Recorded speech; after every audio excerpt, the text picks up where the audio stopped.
Halo teman-teman, kita kembali lagi di kelas Asinkronus Ekonomi Industri 1C.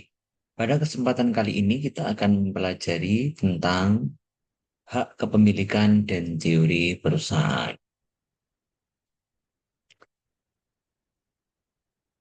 Jadi teman-teman, setelah kita belajar tentang agen, ya, teori keagenan, dan juga biaya transaksi, maka kemudian muncul yang kita sebut sebagai property right dalam satu teori perusahaan dan dia berintegrasi dengan teori perusahaan. Transaksi melibatkan pertukaran hak atas aset seperti tenaga kerja, modal, dan lahan itu kemudian bisa kita klaim menjadi hak yang dipertukarkan, mencakup bagaimana caranya kita menggunakan aset-aset itu, termasuk memodifikasi, mentransfer, dan memperoleh pendapatan dari aset itu. Nah, transaksi ini tentu hanya bisa kita lakukan dengan melalui perjanjian kontrak.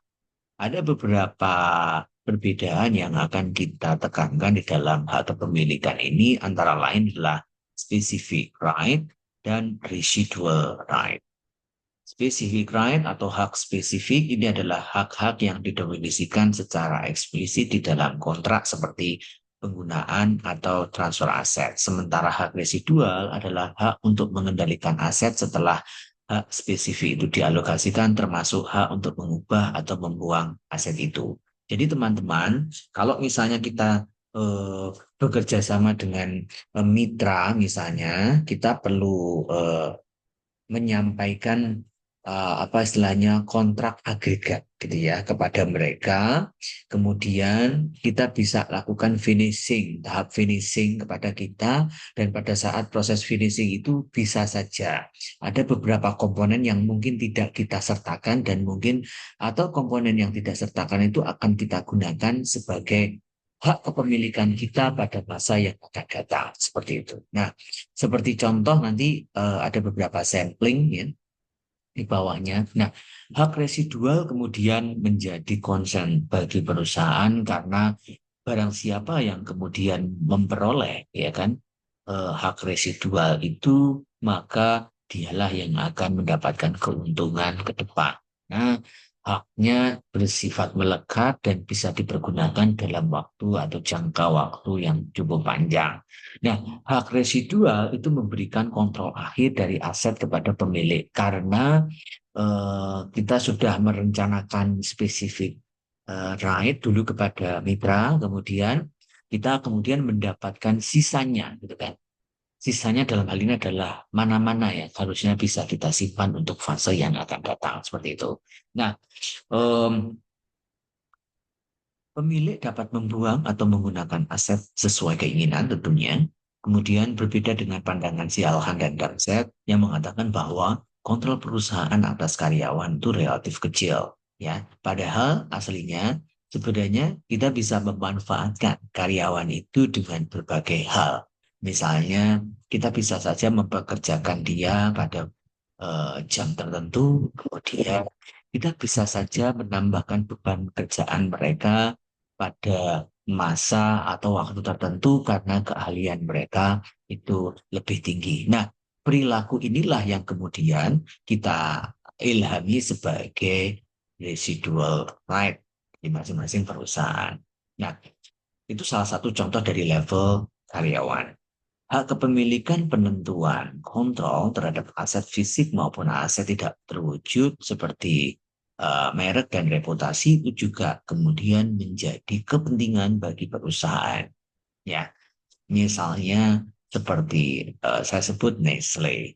Mungkin Nestle dia akan memanfaatkan pihak ketiga untuk menyuplai bahan baku yang harusnya dia produksi. Sementara itu, Nestle hanya cukup memberikan label, kemudian menambahkan informasi nilai gizi dan menjualnya ke dalam pasar.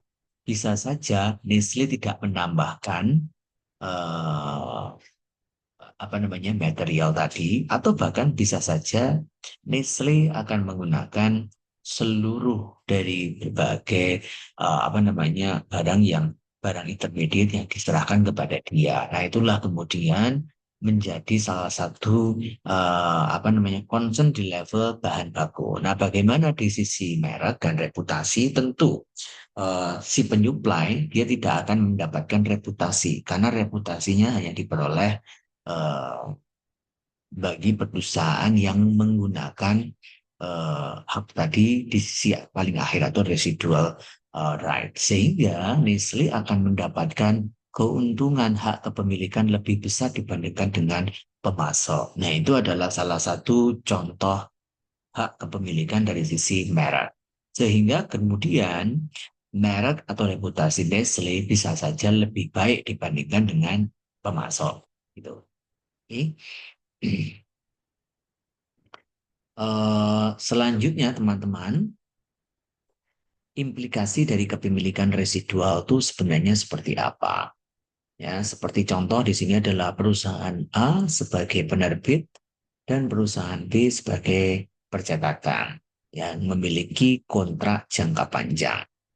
Jika A ingin merubah percetakan dari 2 warna menjadi 4 warna, ya, eh, kira-kira jika masing-masing memiliki hak atas asetnya, maka negosiasi diperlukan. Ya, ini adalah klausul ketiga. Kemudian yang keempat adalah integrasi penuh antara A dan B dapat menghilangkan ketergantungan dan mungkin meningkatkan efisiensi. Jadi kalau misalnya teman-teman kita fokusnya kepada kepemilikan residual, eh, perusahaan A sebagai penerbit dan perusahaan B sebagai percetakan. Nah, mungkin penerbit memerintahkan percetakan untuk merubah warna dari yang awalnya 2 warna menjadi 4 warna. Nah, pada fase tertentu bisa saja percetakan akan mendapatkan hak residual atas kepemilikan warna, gitu ya.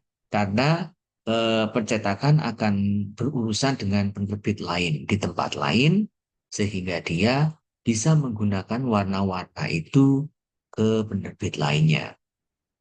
Jika masing-masing memiliki hak atas asetnya, misalnya penerbit A ingin membatasi penggunaan warna itu hanya untuk dia, maka kemudian harus kita negosiasikan berikutnya dengan cara menambah biaya transaksi. Tentu ini kemudian dampaknya adalah penambahan biaya transaksi oleh penerbit yang melakukan perjanjian. Oleh karena itu, integrasi penuh A dan B itu sangat diperlukan teman-teman gitu ya. Jadi supaya dia bisa menghilangkan ketergantungan, dia bisa melakukan merging atau integrasi vertikal gitu ya dengan keduanya. Nah, implikasi dari kepemilikan residu itu sebetulnya apa ya? Nah, jadi struktur kepemilikan itu memengaruhi insentif investasi dan koordinasi. Jadi teman-teman, siapakah yang berperan besar terhadap mainnya perusahaan atau jalannya perusahaan itu dengan perusahaan lain, maka dialah yang kemudian akan mendapatkan insentif investasi terbesar. Kalau misalnya dalam kasus ini adalah percetakan, maka industri percetakan atau perusahaan percetakanlah kemudian yang akan mendapatkan investasi atau koordinasi terbesar karena dia akan berhubungan dengan berbagai penerbit. Kepemilikan yang lebih terpusat dapat meningkatkan efisiensi dan mengurangi biaya negosiasi.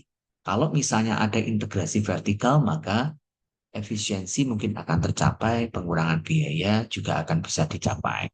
Dalam organisasi yang terintegrasi, pemilik daripada organisasi ini memperoleh seluruh manfaat dari investasi karena dia tidak perlu membayar ke lebih banyak biaya dan kemudian pada fase tertentu mungkin dia akan mendapatkan keuntungan yang jauh lebih besar melalui laba yang harusnya dia terima gitu ya.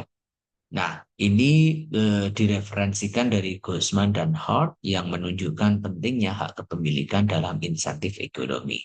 Jadi teman-teman, dalam insentif ekonomi, kepemilikan itu kemudian bisa berdampak eksternal bagi perusahaan tertentu. Artinya dia akan membawa eksternalitas negatif bagi perusahaan tertentu.